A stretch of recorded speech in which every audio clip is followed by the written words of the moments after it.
Praise the Lord. Bible என்பது வெறும் வரலாற்று தொகுப்பு அல்ல. அது மனித குலத்திற்கு ஒரு தெளிவான வாழ்க்கை நோக்கத்தையும் வழிகாட்டுதலையும் வழங்குவதை நோக்கமாக கொண்டுள்ளது. பைபிளின் மிக முக்கிய குறிக்கோள்களை கீழ்க்கண்டவாறு நாம் வகைப்படுத்தலாம். 1. கடவுளின் அன்பை வெளிப்படுத்துதல். பைபிளின் முதன்மையான நோக்கம் கடவுள் மனித குலத்தின் மீது வைத்துள்ள எல்லையற்ற அன்பை வெளிப்படுத்துவதே ஆகும்.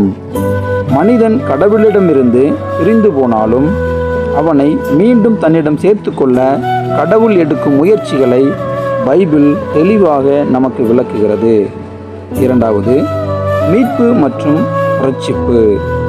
பாவத்திலிருந்து மனிதனை மீட்டு நித்திய வாழ்வை அளிப்பதே பைபிளின் மிக முக்கிய குறிக்கோள். குறிப்பாக புதிய ஏற்பாட்டில் இயேசு கிறிஸ்துவின் மூலமாக மனிதர்களுக்கு கிடைக்கும் மன்னிப்பு மற்றும் வாழ்வை பற்றி தெளிவாக வலியுறுத்தப்படுகிறது. 3. நீதி மற்றும் ஒழுக்க நெறிகள். மனிதன் பூமியில் எப்படி வாழ வேண்டும் என்பதற்காக ஒரு வாழ்க்கை கையேடாக பைபிள் திகழ்கிறது. எடுத்துக்காட்டாக 10 கட்டளைகளை நாம் கூறலாம்.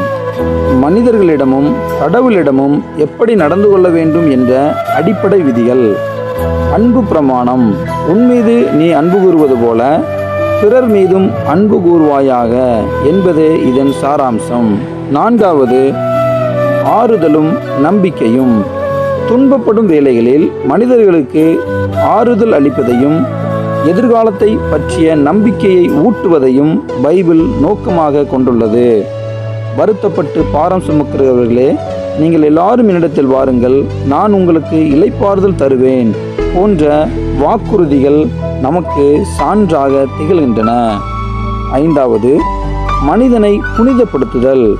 ஒரு மனிதன் தன் குண நலன்களை மாற்றிக்கொண்டு தூய்மையான வாழ்க்கை வாழ்வதற்கு தேவையான ஞானத்தையும் புத்திமதிகளையும் வழங்குகிறது.